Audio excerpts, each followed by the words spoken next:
Olá, mundo, paz seja convosco. Eu queria ler com vocês 1 Coríntios, no capítulo 4. E o título aqui na Bíblia é Os Ministros e Dispenseiros de Deus. Que os homens nos considerem como ministros de Cristo e dispenseiros dos mistérios de Deus. Além disso, requer-se que os dispenseiros, que cada um se ache fiel. Todavia, a mim muito pouco se me dá de ser julgado por vós, ou por algum juízo humano, nem eu tampouco a mim mesmo me julgo. Porque em nada me sinto culpado, mas nem por isso me considero justificado, pois quem me julga é o Senhor.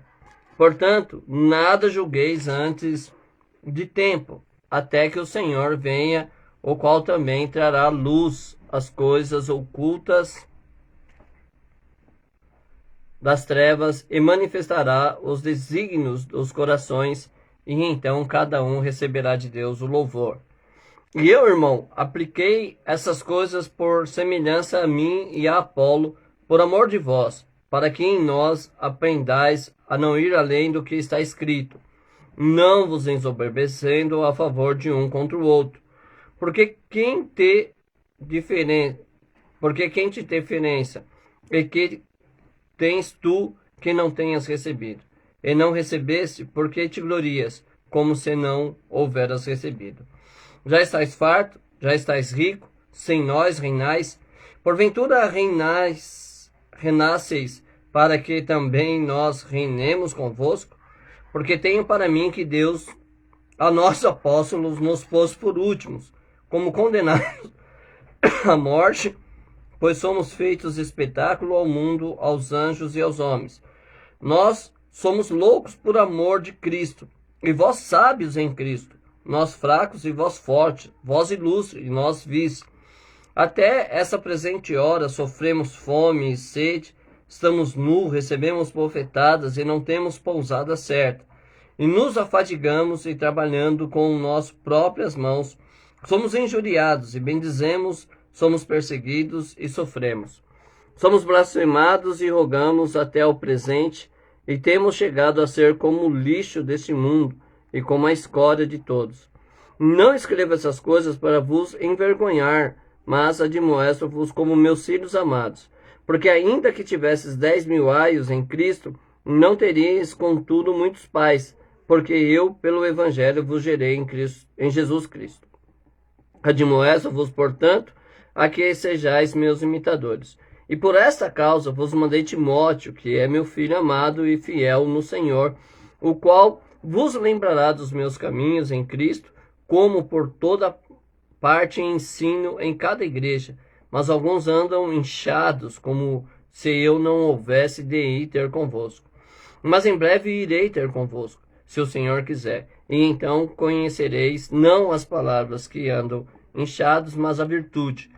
Porque o reino de Deus não consiste em palavra, mas em virtude. Que quereis? Irei ter convosco com vara ou com amor e espírito de mansidão. Amém? Então, Paulo aqui nas cartas aos Coríntios, no capítulo 4, ele está falando sobre a questão dos ministros de Deus, né? E ele começa dizendo, então, que os homens nos considerem como ministros de Cristo e dispenseiros dos mistérios de Deus, né? Ele vai falar que requer que sejam fiéis, e depois ele vai falar que ele nem a si mesmo julga, e quem julga ele é Deus, né? O Senhor, e que a gente deve tomar cuidado então para não julgar antes das coisas. Então, o primeiro passo de Paulo é dizer assim, olha, o homem, o ser humano, as pessoas que nos conhecem, eles têm que olhar para nós e nos ver como dispenseiros dos mistérios de Deus, não é? Hoje, no Evangelho moderno, as pessoas dizem assim, eu não ligo para o que as pessoas pensam de mim. Eu não esquento que as pessoas pensem isso ou aquilo de mim. E o que, na verdade, Paulo está nos aconselhando é se preocupar com isso. A exemplo de Jesus Cristo, que em um dado momento reúne os seus discípulos e diz assim, olha, o que as pessoas estão falando de mim? Quem elas dizem que eu sou? Não é? Jesus tem uma preocupação de saber se as pessoas estão entendendo o seu propósito, a sua missão. E Paulo está dizendo a mesma coisa.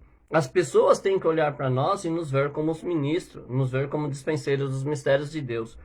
Agora, para que isso aconteça, o primeiro passo é a fidelidade, à palavra do Senhor, ao Evangelho de Jesus o Cristo, e aí vai tudo o que nós já lemos lá, né, nos capítulos anteriores, sobre a necessidade de nós estarmos alicerçados na palavra de Deus, para que essa fidelidade ela possa ser demonstrada. Vou pegar, por exemplo, os dias atuais, né? Na região em que eu moro, muita situação difícil, muitas pessoas em necessidade, e agora é a hora de que o evangelho pode ser afirmado, né? Porque nós podemos, como igreja, sair fazendo aquilo que Jesus pediu, auxiliando os necessitados, alimentando o faminto, vestindo o nu, né? E aqueles que estão doentes sendo visitados. A igreja de Cristo tem um grande altar, né? Para você que quer ser pregador, para você que quer ser um ministro de Deus, Deus está te dando altares muito preciosos para que você possa pregar a palavra de Deus, indo até esses lugares, né? E falando. E é claro que quando Paulo diz que as pessoas devem nos considerar, nós vamos entrar, eu até postei no Instagram, uma frase do Billy Graham, que nós somos os sermões que as pessoas leem, não é? Então as pessoas olham para a nossa vida e elas vão entender o nosso Deus. Nós somos a carta de apresentação do nosso Deus. Mas como é o nosso Deus? Não é? Que tipo de Deus nós temos apresentado para essas pessoas? Quando as pessoas olham para você, para o seu ministério, para a sua vida pessoal, seus vizinhos, né? Que tipo de Deus eles estão enxergando em você? Que tipo de Deus eles compreendem na sua vida quando eles fazem a leitura da sua vida como testemunho de ministro de Deus? Eu, infelizmente, eu tenho uma preocupação muito grande porque às vezes a gente vê umas coisas meio sem sentido para quem quer ser servo de Deus, né? Os sofredores da síndrome de Gabriela, né? Eu sou assim mesmo, que usam isso, né, para mostrar que sempre tiveram esse tipo de personalidade, que não mudaram. E se não mudaram, já dão um testemunho de que não se converteram. Né? Conversão é morte, não é adaptação. Adaptação é religião. Conversão ao cristianismo é morte. Você tem que negar a si mesmo. Você tem que nascer de novo. Você tem que nascer de novo. Então é morte, né? Se você não morrer, você não consegue nascer de novo. Então tem esses da síndrome de Daniela. Tem aqueles, né, que parecem mais bacana, assim, que são sinceros, né? Mas que usam dessa sinceridade com palavras agressivas, são violentos, machucam, ferem com a sua sinceridade.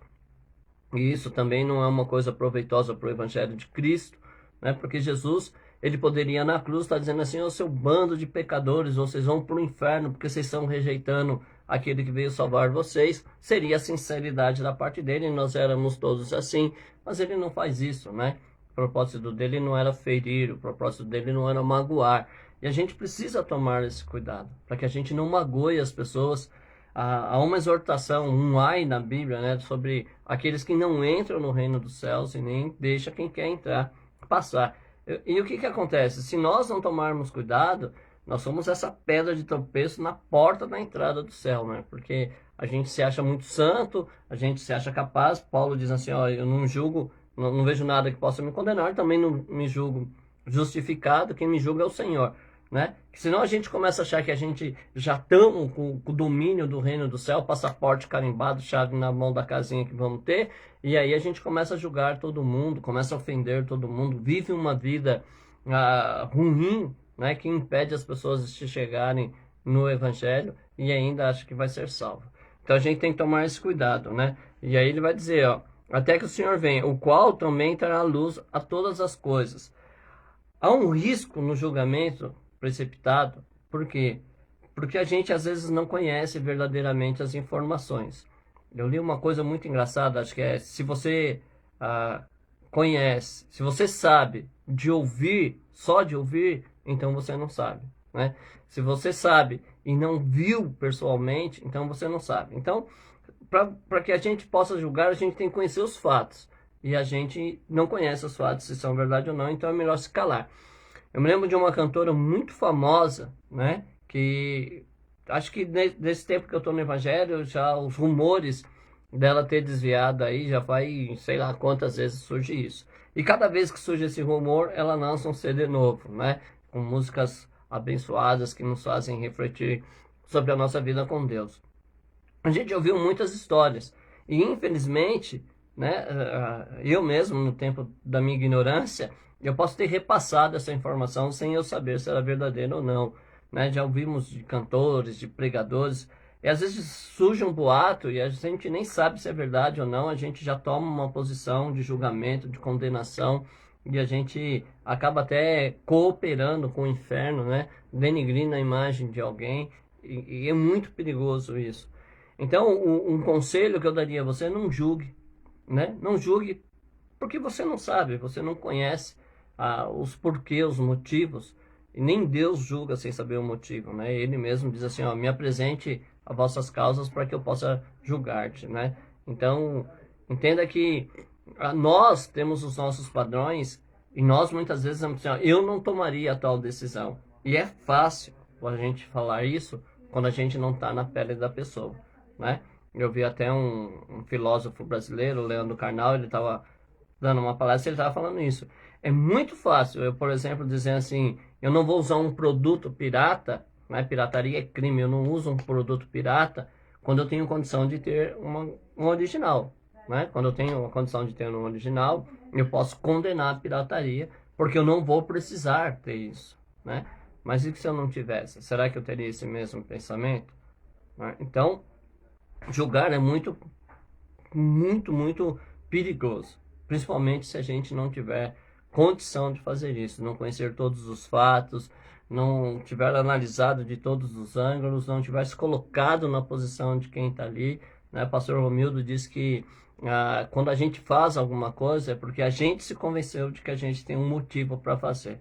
Então você não conhece os motivos, fique quietinho, né? Não repasse informações de julgamento, essas denúncias feitas anonimamente, lembrando que nós estamos na época do fake news, né? Nós estamos numa época em que a mentira parece que tem mais espaço do que a verdade. E aí depois, a partir do verso 6, ele vai falar daquela questão, né, novamente de julgar, né, de se achar melhor. Agora ele está colocando os coríntios nessa condição de se achar melhor e condenando isso, né, condenando essa atitude de se achar melhor.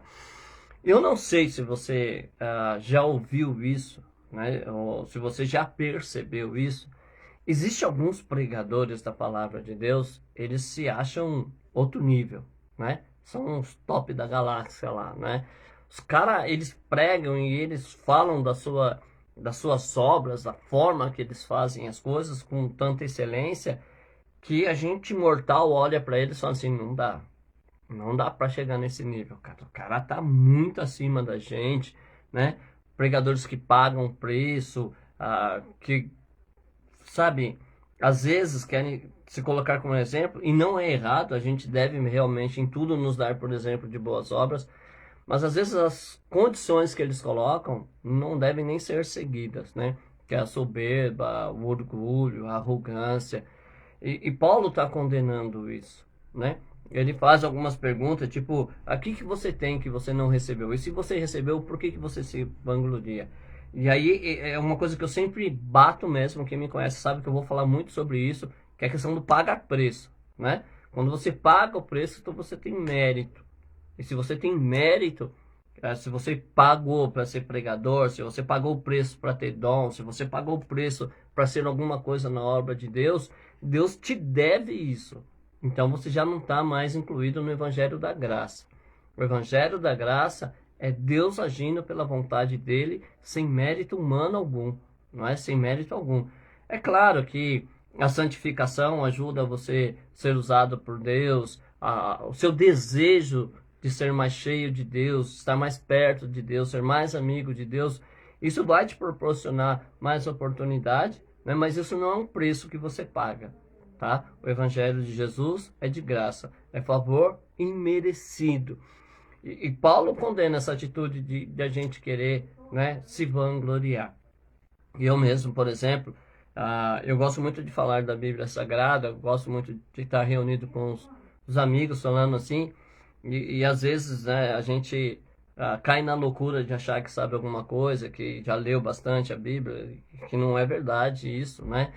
E eu tenho um amigo, eu nunca me esqueço disso. Eu peguei uma Bíblia dele uma vez e eu vi uns números escritos assim em cima, uns números altos assim, né? E se ele estiver ouvindo, ele vai lembrar, que ele vai saber que é ele. E aí eu perguntei para ele o que eram aqueles números, ele diz assim, ó, essas são as vezes que eu li esse livro. Que às vezes eu pego um livro e eu leio, releio, leio, releio, leio, releio, e aí eu olhei assim, rapaz, era impressionante mesmo assim. Então, ele nunca ouvi ele falar que pagou o preço, mas uma pessoa como essa, eu acredito que seja mais natural Deus usar ele, né? Porque é uma coisa que ele se esforçou muito ali para estar, né? Não, como eu disse, eu nunca ouvi ele falar que pagou o preço, mas essa paixão que ele tem de pegar, de ler, de estudar, foi um dos meus professores quando eu novo convertido ainda. Eu tenho muito orgulho, né? De tê-lo conhecido, mas a gente percebe que é um esforço maior. Pouco que eu sei é graça de Deus, né? A gente lê, no, assim, não estou dizendo que eu não leio a Bíblia, que eu não estudo, não é isso.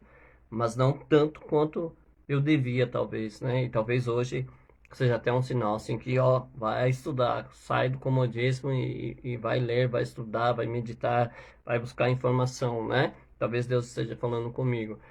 Mas é isso. E aí Paulo vai dizer essas coisas, né? Que, assim, a gente, por mais que a gente tenha, irmãos, por mais que Deus nos use, isso é favor de Deus, não é?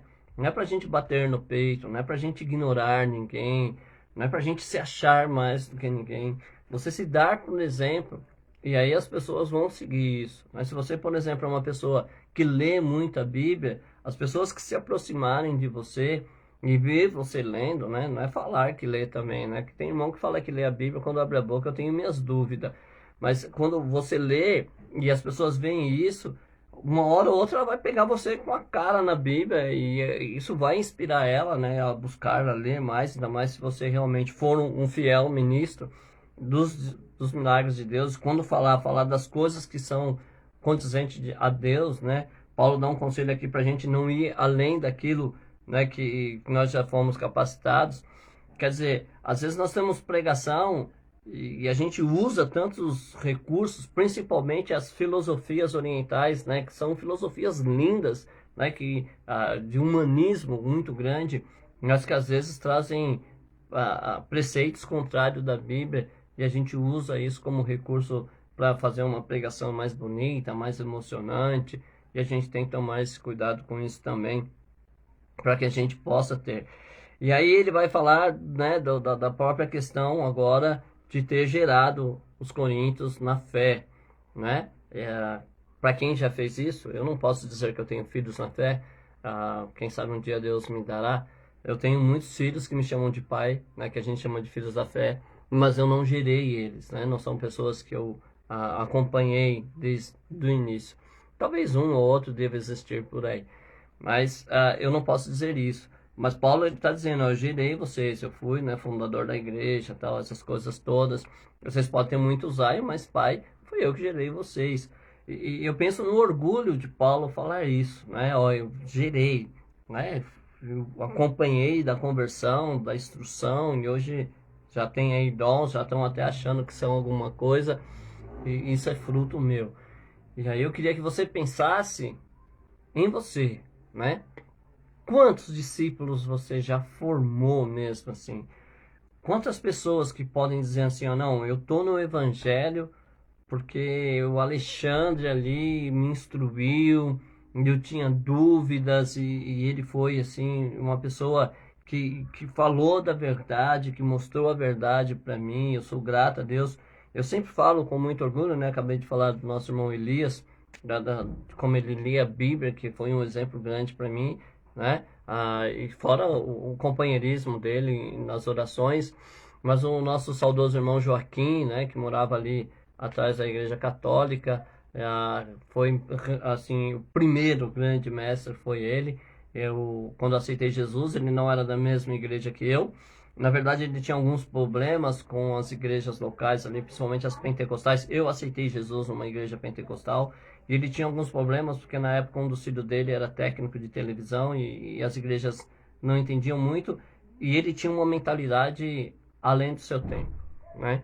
Além do seu tempo, a forma de falar do evangelho, a forma de ensinar a Bíblia era muito além, assim, a base do meu ministério foi a base mesmo, assim, foi o que eu aprendi com ele, os conselhos que ele me deu acerca das revelações, acerca dos arrebatamentos, acerca dos enganos. Então, graças a Deus, Deus colocou pessoas muito boas ao meu lado, né? Nossa irmã Adriana, Marisa Gaspar, depois pastor Romildo, pastor Paulo, pastor Rogério. Assim, eu sou muito devedor a essas pessoas que Deus colocou na minha vida para me ensinar o evangelho. Meu amigo Eliseu Chagas, sempre, né? Além me ensinando, destilando sua sabedoria. E tem outros, né? Tem outros que a gente aprende aí no dia a dia. Eu sempre falo, né? Eu tenho medo de citar nomes porque, na verdade, a gente acaba sendo injusto. Mas eu penso no orgulho, por exemplo, de a gente ver alguém que você gerou na fé, né? E que hoje dá frutos para o Senhor. Então Paulo está dizendo isso aos Coríntios, né? Que ele é o Pai. E aí depois ele ainda diz assim, ó, eu esperei ter convosco, mas eu quero saber como que vocês querem que eu vá ter com vocês, né? Se vai ser em amor ou se vai ser na vara. Eu vou ter que ir para brigar, eu vou ter que ir para me alegrar na comunhão com vocês. E que às vezes é isso que a gente precisa fazer, né? Às vezes a gente precisa ser duro também, às vezes a gente precisa dizer, oh, não tá certo isso daí, precisa corrigir. A gente olha para a igreja hoje, tem muita coisa errada, né? O que tem de crente que está desanimado com a igreja por causa desses erros, desses enganos, desses embustes que tem aí na palavra de Deus. E a gente precisa corrigir, e às vezes a gente tem que ser duro, né? Tem que puxar a orelha e falar, não é assim que faz, não, não é não. Né? Então, que a gente possa ser fiel a Deus, né? Ser fiel ao Evangelho de Cristo. Eu sempre falo isso. Independente do que os homens ensinem, eu não é soberba. Né? Vocês viram aí que eu tenho uma lista grande de pessoas que eu agradeço a Deus por ter colocado na minha vida, que são pessoas que me ensinaram o Evangelho, né? Fora os outros que não são diretamente meus amigos, mas que me ensinaram muito, assim, sabe? Desde de Goldin, Edson Rebustini. Então, eu tenho isso, né? De aprender com as pessoas. Então, mas a gente precisa crer na palavra. Sobretudo, a palavra de Deus. Então, quer ser um fiel ministro do Senhor, dos dispenseiros, dos mistérios de Deus, leia a Bíblia Sagrada. Gente, ela é muito fácil de ler, não é? As pessoas dizem, eu não entendo. É porque é que nem matemática. Quando você entra na escola, alguém já coloca na sua cabeça que matemática é horrível. Você vive matemática em tudo que você faz, né? Na hora que você acorda, da sua alimentação matutina, tudo você usa matemática. Você vai no mercado, ninguém erra troco, mas é ruim de matemática, né? Então, quer dizer, é porque na mente da gente, a gente já tem essa coisa contrária. A Bíblia é a mesma coisa. Por que a Bíblia é tão difícil de se entender muitas vezes? Porque eu vou ler a Bíblia já achando que ela é complicada, né? Ou eu leio a Bíblia, que é um outro erro que muitas pessoas fazem ao ler a Bíblia, é eu ler a Bíblia esperando encontrar um mistério, né? Um segredo oculto da humanidade e que Deus vai me revelar quando eu estiver lendo. E isso é uma porta grande para o engano, né, irmãos? A Bíblia já está revelada. São textos simples de ler, de entender, é claro. Se você pegar Apocalipse, Daniel, Ezequiel, tem textos ali que te deixa de cabelo branco, em que não é fácil entender, né? Não é de simples compreensão. Tem aí esses pregadores da internet aí que explicam tudo da forma dele, nem tudo que eles dizem é verdade, mas a gente precisa se basear na Bíblia Sagrada, né? Como Paulo diz, seja, pois, todo homem mentiroso e só Deus verdadeiro. Se alguém ensina uma outra doutrina, se alguém ensina uma outra forma que não seja a forma bíblica, então, meus irmãos, pule fora, né? Abre mão, não deixe se influenciar por isso. Eu estava vendo quase agora ali uma página social, e aí aquela questão de novo, né? Uma pessoa na rua embriagado, só porque está com uma Bíblia na mão, acha que tem o direito de pregar e as pessoas dar crédito, gravam e vai mandando como se aquilo fosse uma resposta de Deus. Oh, meus amados irmãos, a gente precisa ser coerente, né? Em nome de Jesus, eu sempre digo uma frase: no mínimo a inteligência. Você tem que ler, você tem que ouvir, mas você tem que apurar aquilo que você vai deixar entrar no seu coração. Você tem que examinar as escrituras para saber se o que está sendo dito é ou não verdade, né? Porque senão você acaba se corrompendo, né? Eu vi o pregador dizendo lá com muita autoridade: olha, irmãos, carvalho é um arbusto que dá mais ou menos de 1 metro, assim. Então tinha 2 arbustos, assim, de 1 metro, que eram os carvalhos lá, que Abraão estava no meio desse carvalho. E aí se a gente vai estudar, né? Será que é isso mesmo? Vamos lá ver, né? Como é que funciona essas coisas. E aí você percebe que talvez a informação não esteja certa. Outra vez nós estávamos em culto e como é moda hoje, né? As pessoas entenderem de grego, de hebraico, de aramaico, né? Na teologia, são matérias que você precisa estudar. E aí eles então interpretam agora os nomes. E aí quando você vai ver, às vezes, as traduções que eles dizem, ó, fulano quer dizer isso, Neemias quer dizer isso, Ageu quer dizer isso. E aí você vai consultar, você vai pesquisar, não tem nada a ver, né? Mas às vezes a gente está na empolgação ali, dá glória a Deus, ou aleluia, porque eu não sei porque a igreja gosta tanto de ouvir coisas que não são verdade, mas a gente precisa prestar muita atenção nisso. Então, meus amados irmãos, vamos pensar no seguinte: Paulo estava dizendo aos Coríntios que ele iria ir lá, né? E qual era a forma que a igreja queria receber ele, se com vara ou com amor e espírito de mansidão. E aí eu pergunto a você o seguinte: Cristo está voltando. E aí, como você quer receber Jesus? Com vara ou com amor e espírito de mansidão? Porque ele vai julgar as nossas obras, ele vai pesar as nossas obras, não é? No capítulo anterior nós lemos que Paulo tinha posto um alicerce e que aí cada um ia edificar do jeito que quiser. E aí você vê, bom, a igreja evangélica hoje, a todos os sabores, a todos os costumes aí, para você servir supostamente a Deus do jeito que você achar que deve, não é? Você vai edificar sua obra. O alicerce é Cristo. E aí você vai edificar sua obra, só que ela vai ser provada, né? Ela vai ser provada. Lembrando que em Mateus, quando Jesus vem, ele vai dizer para alguns: ó, apartai-vos de mim, que eu não vos conheço. E esses que vão para lá, que Jesus não conhece, eles são crentes. Eles são crentes porque eles estão curando em nome de Jesus, expulsando o demônio em nome de Jesus. Quer dizer, eles são crentes, mas eles não praticam o verdadeiro evangelho. Por isso que Jesus não conhece ele. A obra dele não é edificada sobre a palavra de Deus. É no achismo. E aí a gente vai analisar tantos erros doutrinários que existem por aí, né? Que a gente não pode dizer que toda igreja é de Jesus. Por isso que a gente não pode também ir em todas as igrejas, não é?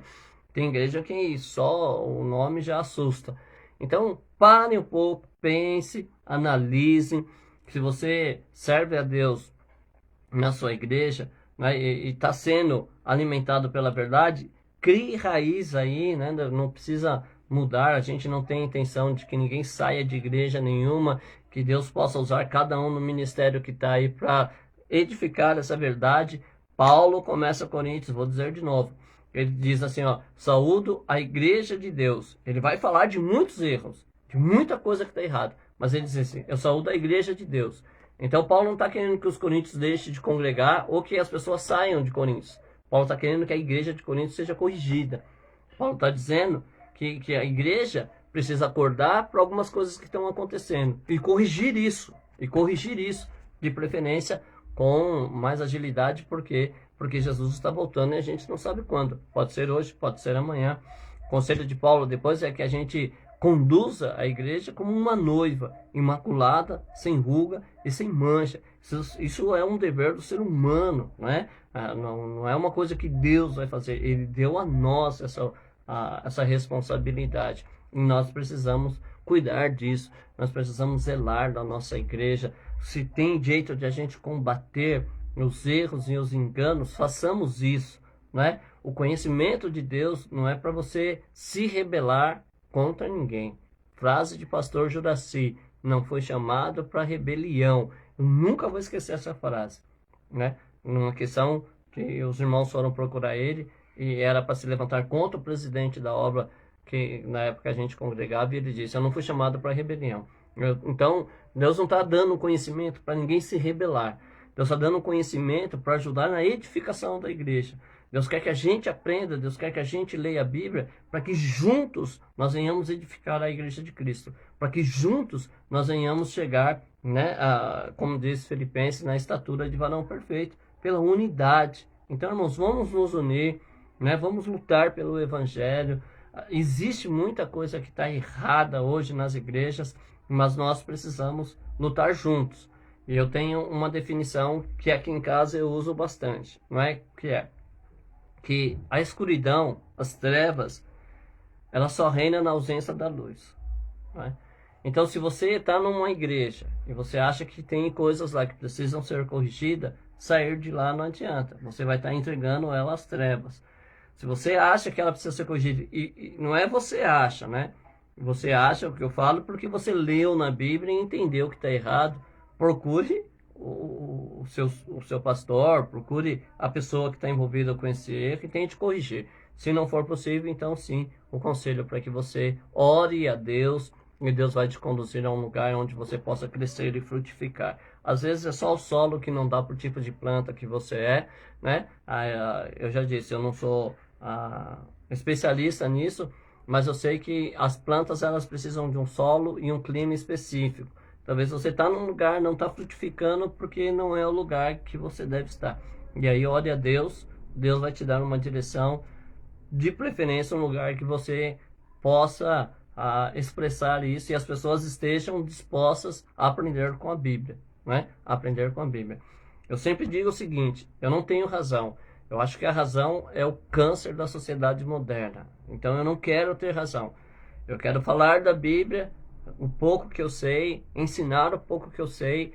Eu quero, a minha oração a Deus é que Deus sempre conserve o meu coração disposto a aprender, não é? De repente um novo convertido lê uma coisa lá e Deus usa ele para falar uma coisa que eu nunca percebi na vida. Então eu preciso muito disso. Então, meus amados irmãos, eu agradeço a presença de todos. Amanhã, se Deus nos permitir, falaremos do capítulo 5, as impurezas da igreja. Eita, isso é uma coisa terrível, né? Falar dessas coisas. Mas a gente, quando vai no médico, a gente tem que estar disposto a ter o diagnóstico para poder ter um tratamento correto, não é? Talvez Deus vá tocar nisso e vá falar de algumas coisas para que a gente se desperte e para que a gente possa, então, estar aí corrigindo, né? Corrigindo para benefício do reino. A questão da palavra de Deus, da unidade do corpo de Cristo, não é alguém ser a grande estrela, não é? Pelo menos eu penso assim, e quem me conhece sabe disso. Eu não quero ser a grande estrela que vai... Não, eu quero só fazer parte de um povo que vai lutar pela verdade, né? Um povo, não estou sozinho nisso, não faço isso sozinho. Vez por outra a gente se encontra, alguns irmãos, a gente conversa. Então eu estou fazendo aqui pela live, mas existe alguém fazendo de outro lado, de uma outra forma. Não é um projeto único, não. Nós estamos orando para Deus levantar mais pessoas que amem a palavra de Deus, que conversem sobre a palavra de Deus, que analisem, né, aquilo que os apóstolos falam para os gregos lá no capítulo 6, né, eu acho que é 6 de Atos, que nós não podemos abandonar o ministério da palavra. Então, existem pessoas que gostam da palavra, que estudam a palavra, que conversam sobre a palavra, que analisam a palavra, analisam a igreja na ótica da palavra. Então não é uma coisa que assim é um ou outro, não. É um grupo de pessoas que Deus tem manifestado e eu sou muito grato a isso. Então, um beijo no coração de todos. Amanhã, se você puder estar aqui, eu queria agradecer a todos, né? Mas assim, eu sempre falo isso, eu tenho medo de no agradecimento faltar com alguém. mas eu fico muito feliz de ver alguns nomes, alguns rostinhos que aparecem aqui para mim. São pessoas que a gente tem estima grande, e eu espero que sempre que possível você possa estar ali, lembrando o pedido de Paulo, né? Orei por todos e por mim, para que me seja dada a palavra com confiança, sempre que Deus me der a graça de ministrar. Amém? Senhor Deus, que o Senhor possa nos ajudar a nos manter na humildade, Senhor, de cumprir uma ordem de Jesus, que é nos considerar um ao outro superior. Sempre terei coisas para aprender com o meu irmão. Sempre terei coisas para aprender com a humanidade, Pai. Coisas boas para seguir o exemplo, coisas ruins para não praticar, mas eu sempre posso aprender se eu não deixar que a soberba me segue, se eu não deixar que a arrogância me segue, Pai. E o que eu peço é que o Senhor nos ajude a crescer na graça e no conhecimento a cada dia, aqueles a quem o Senhor revelar a tua palavra, em o nome de Jesus. Deus abençoe a todos. Até amanhã, se Deus quiser.